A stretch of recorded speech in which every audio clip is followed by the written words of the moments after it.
જીવનનો સાચો પાઠ. ગુજરાતના એક નાનકડા ગામમાં વિષ્ણુભાઈ નામના એક સમુદ્ર વેપારી રહેતા હતા. પૈસાની કોઈ કમી નહોતી. મોટું મકાન, ગાડીઓ, ખેતરો અને શહેરમાં દુકાનો બધું જ હતું.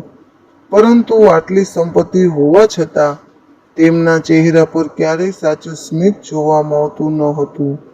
તેમનો એક જ દીકરો હતો, આરવ. આરવ શહેરમાં ભણેલો, હોશિયાર અને આધુનિક વિચારધારાનો હતો. તેને લાગતું કે દુનિયામાં પૈસા હોય તો બધું ખરીદી શકાય. પરંતુ ગરીબ લોકોની તેને ઘણીવાર મજાક ઉડાવતો. એક દિવસ વિષ્ણુભાઈએ હળવો હાર્ટ એટેક આવ્યો. ડોક્ટરે કહ્યું, તમારે હવે આરામ કરવો પડશે. વેપારીની જવાબદારી થોડા સમય માટે આરવને સોંપો. આરવ ખૂબ ખુશ થયો. હવે આખો વેપાર તેના હાથમાં હતો. શરૂઆતમાં તેને ઘણા નવા નિયમો બનાવ્યા, કર્મચારીઓના પગાર ઘટાડ્યા, ગરીબ ગ્રાહકોને ઉધાર આપવાનું બંધ કર્યું અને માત્ર નફો જ જોવાનું શરૂ કર્યું. ગામના એક વૃદ્ધ ખેડૂત કેશવભાઈ દુકાને આવ્યા. બેટા, ઘરમાં અનાજ નથી. પાક આવે એટલે પૈસા આપી દઈશ. આરવે ગુસ્સાથી જવાબ આપ્યો, આ દુકાન દાનશાળા નથી. પૈસા હોય તો જ સામાન મળશે. વૃદ્ધ નિરાશ થઈને પાછા ફરી ગયા. આ બધું દુકાનના જૂના મેનેજર રમેશભાઈએ જોયું. તેઓ વર્ષોથી વિષ્ણુભાઈ સાથે કામ કરતા હતા. તેમણે શાંતિથી કહ્યું, બેટા, પૈસા કમાતા સરળ છે, પણ માણસ કમાવવા મુશ્કેલ છે. આરવે તેમની વાત પર ધ્યાન ન આપ્યું.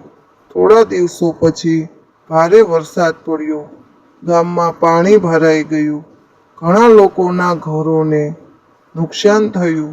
આરવની ગોડાઉનમાં પણ પાણી ઘૂસી ગયું. લાખો રૂપિયાનું નુકસાન થયું. વીમાની પ્રક્રિયા લાંબી હતી. વેપાર લગભગ બંધ થઈ ગયો. આ સમયે ગામના એક જ લોકો, જેમ કે ક્યારેય વિષ્ણુભાઈએ મદદ કરી હતી, એક પછી એક તેમની પાસે આવ્યા. કોઈએ ગોડાઉન સાફ કરવામાં મદદ કરી, કોઈએ મજૂરો મોકલ્યા, કોઈએ ખાવાનું લાવી આપ્યું. કોઈએ કહ્યું, વિષ્ણુભાઈએ ક્યારેય અમને મદદ કરી હતી. આજે અમારી વારો છે. આરવ આશ્ચર્યચકિત થઈ ગયો. તે વિચારી રહ્યો હતો, આ લોકો પાસે પૈસા નથી છતાં આટલો પ્રેમ કેમ? સાંજે તેણે પિતાને પૂછ્યું. વિષ્ણુભાઈ હસ્યા અને બોલ્યા, બેટા, મેં આખી જિંદગી પૈસા નહીં, સંબંધો કમાયા છે. આજે એ જ સંબંધો આપણું સૌથી મોટું ધન બનીને પાછું આવ્યા છે. આ વાત આરવના હૃદયમાં ઉતરી ગઈ. બીજા જ દિવસે તે કેશવભાઈના ઘરે ગયો.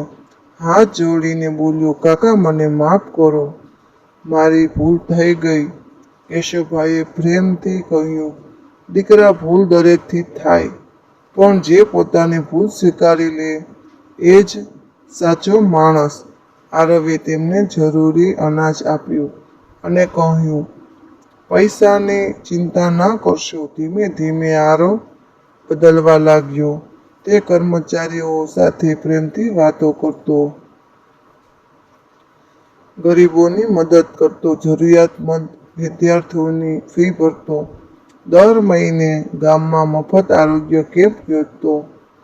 એક દિવસ એક અજાણ્યો વૃદ્ધ દુકાને આવ્યો.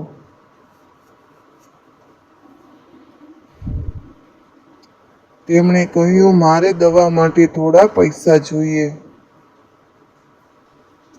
આરવે કોઈ પ્રશ્ન કર્યા વગર મદદ કરી. વૃદ્ધ આશીર્વાદ આપીને ચાલ્યા ગયા. થોડા દિવસ પછી ખબર પડી કે તે વૃદ્ધ એક મોટો ઉદ્યોગપતિ હતા. તેઓ લોકોની માનવતા તપાસવા માટે સામાન્ય માણસ બનીને ફરતા હતા. તેમણે આરવને શહેરમાં મોટી ભાગીદારીની ઓફર આપી. રમેશભાઈ હસીને બોલ્યા, જો બેટા, સારા કર્મનું ફળ ક્યારે મોડું મળશે, પણ ચોક્કસ મળે. સમય પસાર થયો. વિષ્ણુભાઈ સંપૂર્ણ સ્વચ્છ થઈ ગયા. એક દિવસ તેમણે આખા ગામને ભોજન માટે બોલાવ્યું. બધાની સામે તેમણે કહ્યું, આજે હું ગર્વથી કહી શકું છું કે મારો દીકરો માત્ર સફળ વેપારી નથી રહ્યો, પણ સારો માણસ પણ બની ગયો છે. આરવની આંખોમાં આંસુ આવી ગયા. તે બોલ્યો, પપ્પા, પહેલા મને લાગતું હતું કે જીવનનો અર્થ માત્ર પૈસા છે, પરંતુ હવે સમજાયું કે પૈસા જીવન જીવવા માટે જરૂરી છે. જીવનનું મૂલ્ય નથી. સાચું સુખ બીજાના ચહેરા પર સ્મિત લાવવામાં છે. સંબંધો, દયા, ઈમાનદારી અને સેવા આ જ જીવનનો સાચો પાઠ છે. આ દિવસ પછી આરવનું નામ માત્ર સફળ વેપારી તરીકે નહીં, પરંતુ દયાળુ અને ઈમાનદાર માણસ તરીકે સમગ્ર જિલ્લામાં પ્રસિદ્ધ થયું. ગામના બાળકોને જ્યારે પણ કોઈ દિવસ વિશે પૂછતું, ત્યારે મોટા લોકો એક જ વાત કહેતા, જીવનમાં કેટલું કમાયા તે મહત્વનું નથી, કેટલા દિવસ જીત્યા, દિલ જીત્યા તે જ સાચી કમાણી છે. જીવનનો સાચો પાઠ એ છે કે જે સંપત્તિ, હોદ્દો અને પ્રસિદ્ધિ એક દિવસ પાછળ રહી જાય છે, પરંતુ પ્રેમ, દયા અને સેવા, સારા સંબંધો અને સારા કર્મો જીવનભર આપણી સાથે જ રહે છે. જે માણસ બીજાના સુખમાં પોતાનું સુખ શોધે છે, તે જ સાચા અર્થમાં સૌથી ધનિક માણસ છે.